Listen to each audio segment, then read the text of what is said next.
Dalam beberapa pertemuan dengan saya, pasti Anda sudah mengenal who you are, bagaimana memanfaatkannya untuk diri sendiri dan untuk tim Anda.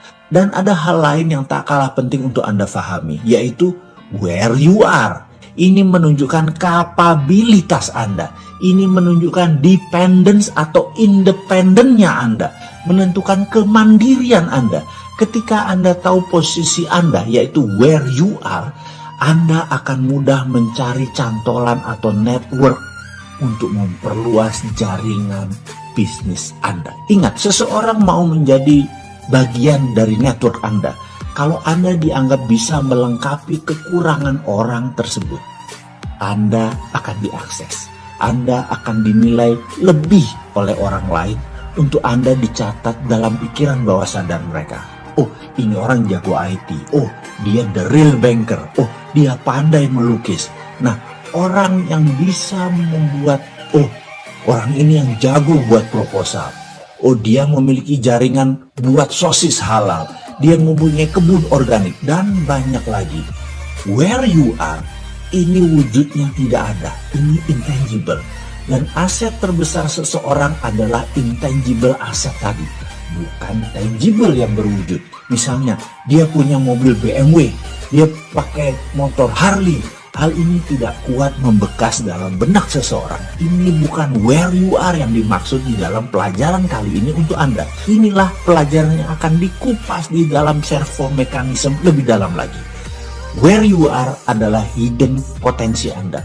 Potensi terdalam dan terpendam dari seseorang. Ada yang sudah menggunakannya dan ada yang tidak tahu. Ada yang salah pakai. Ada yang baru sadar dan baru mulai menggunakannya. Dan banyak yang tidak melihat besarnya potensi dirinya tadi. Jadi secara sederhana, who you are adalah menentukan spesies Anda dalam dunia kemakmuran.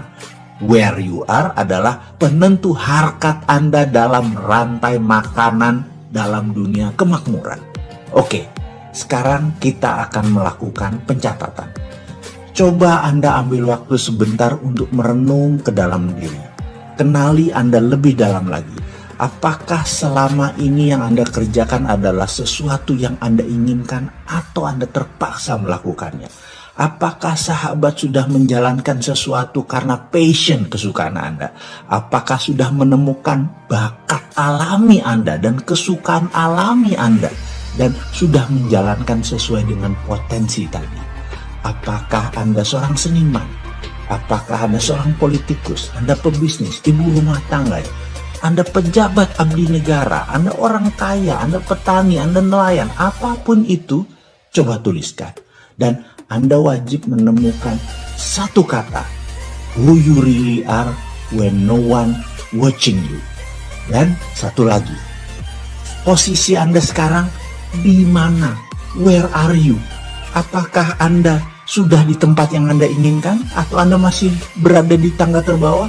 Atau Anda sudah lebih dari apa yang Anda inginkan? Anda bercita-cita ingin menjadi orang kaya dengan 9 digit. Ternyata Anda sudah di sana. Apakah masih 7 digit? Apakah masih 6 digit? Where you are, Anda tentukan sekarang. Kalau belum, catat, temukan di mana posisi Anda. Selamat mengerjakan.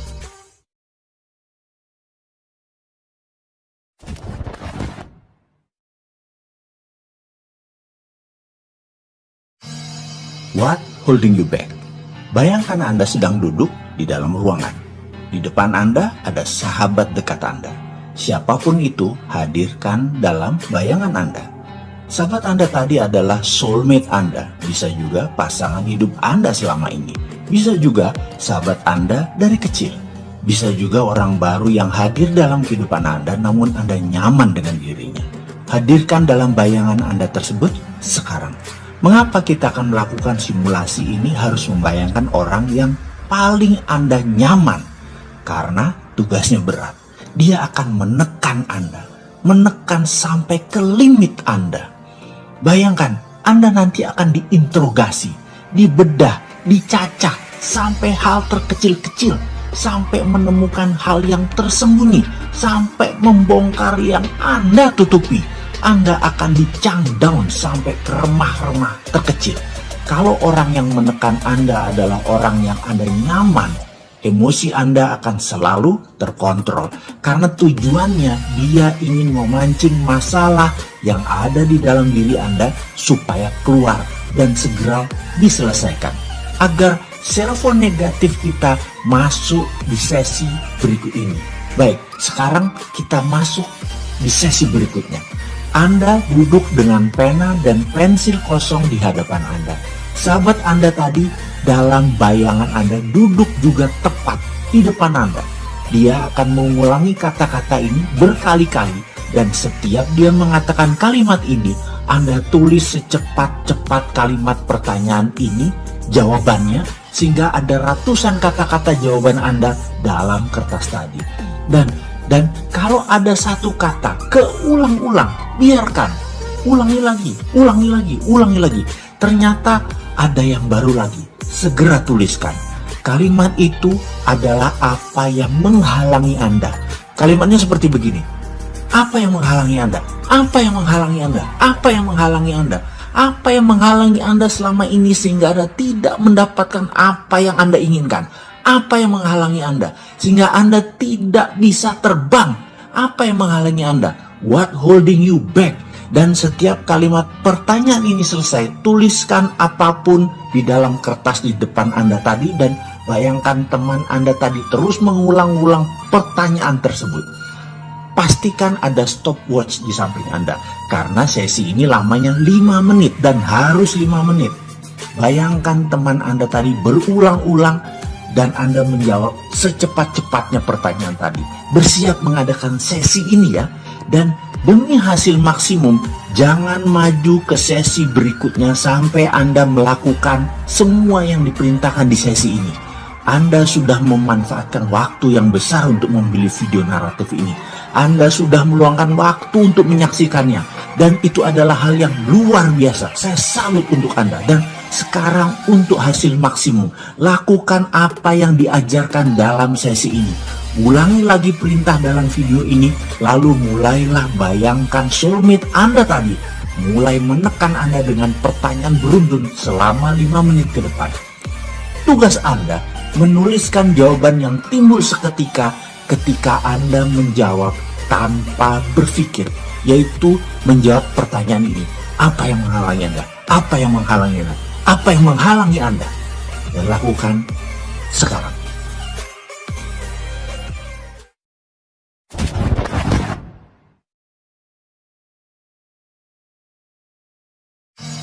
Servo mekanisme. Ada beberapa tugas sejauh ini Anda sudah kerjakan. Saya ucapkan terima kasih banyak telah menjalankan semuanya dengan baik. Selanjutnya, kita masuk ke pelajaran dasar tentang servo mekanisme. Otak manusia semua sama secara hardware. Secara software, setiap manusia berbeda installnya. Jadi, yang membedakan manusia satu dengan manusia yang lainnya bukan hardware-nya, tetapi software-nya. Software otak bahasa lainnya adalah pikiran. Secara umum, pikiran terbagi dua. Pikiran atas sadar atau biasa disebut conscious mind dan pikiran bawah sadar yang biasa disebut subconscious mind. Kontribusi bagi kehidupan dihitung secara empirik oleh pakar aplikasi psikologi.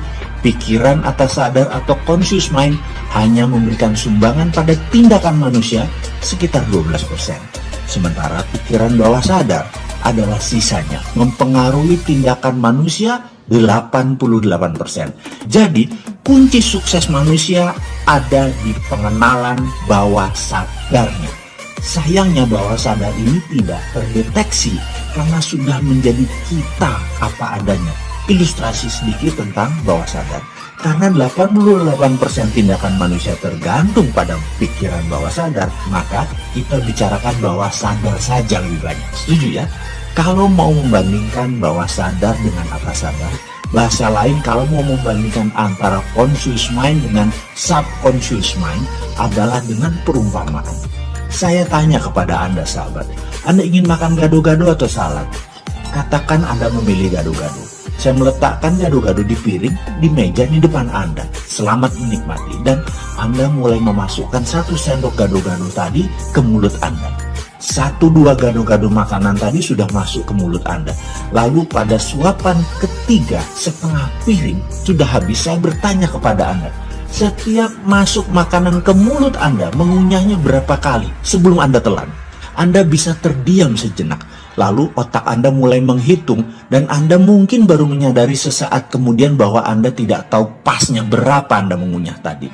Lalu Anda mulai menghitung dengan masukkan makanan ke mulut Anda dan Anda mulai menghitung. Barulah Anda tahu bahwa Anda mengunyah sekitar 4-5 kali baru Anda menelan. Itulah bawah sadar seseorang yang mengendalikannya.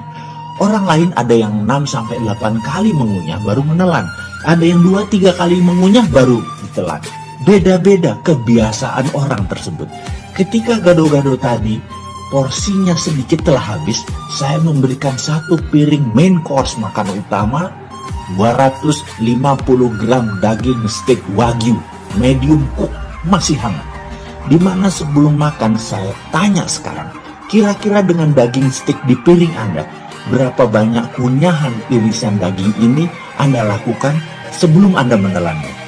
Anda tadi menghitung 4-5 kali karena daging yang Anda makan, logika Anda mulai bermain. Maka Anda menjawab 7-8 kali kunyah kali baru menelan karena lebih keras. Tapi apa yang terjadi? Ketika irisan daging steak tadi masuk ke mulut Anda, ternyata tidak satu pun kunyahannya lebih banyak dari apa yang Anda lakukan dari makanan sebelumnya. Sama saja, yaitu 4-5 kali kunyah, telan. Ingat, 88% kehidupan manusia tergantung pada pikiran bawah sadar Anda, pada subconscious mind Anda. Bisa dibayangkan kalau biasa mengunyah 3-4 kali lalu dikasih steak, maka daging belum hancur sudah dikirim ke lambung Anda. Apa yang terjadi dengan lambung Anda? Pasti bekerja lebih keras, pasti tidak efektif sari makanan masuk ke sistem penyerapan di ususnya. Karena manusia bukan karnivora murni seperti orang Timur Tengah atau American Cowboy yang memang kunyahannya lebih banyak. Karena meat eater adalah kebiasaan mereka. Gado-gado atau salad hanya pelengkap bagi mereka. Kunyahan yang lebih banyak menyehatkan lambung. Orang Barat dan Timur Tengah punya kebiasaan mengunyah 2 kali lebih banyak daripada orang Asia Tenggara khususnya. Itulah kebiasaan yang sudah terpatri dalam subconscious seseorang.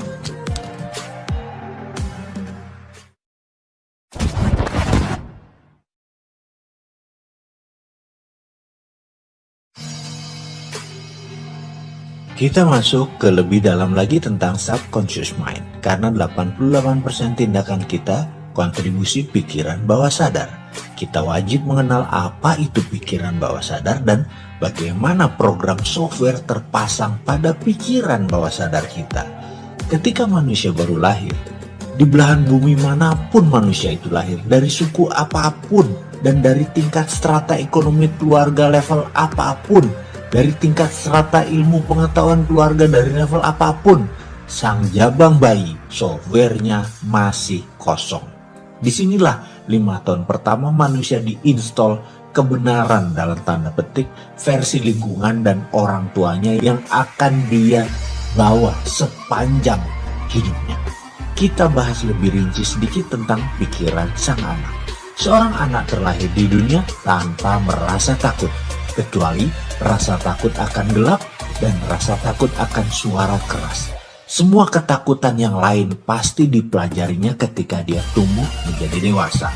Lama kita tidak membicarakan mengenai ilmu aplikasi psikologi ini. Sesekali menyambar ilmu ini boleh ya. Mungkin ada manfaatnya dalam saya mengingatkan diri saya sendiri dan Anda sahabat yang membutuhkannya. Ini bukan ilmu canggih, ini hanya pengetahuan sederhana. Kali ini kita membahas tentang rasa takut. Rasa takut itu sangat dominan di dalam mempengaruhi orang lain. Dalam bahasa kerennya, fear factors. Dunia advertising, dunia politik, dunia bisnis mengeksploiti rasa takut ini menjadi komoditas dalam tanda petik belanja. Ketakutan akan kelangkaan barang, ketakutan akan keterbatasan membuat perilaku menumpuk barang, dan ini terjadi di dalam semua orang. terutama para wanita yang terus dieksploiti rasa takutnya ini.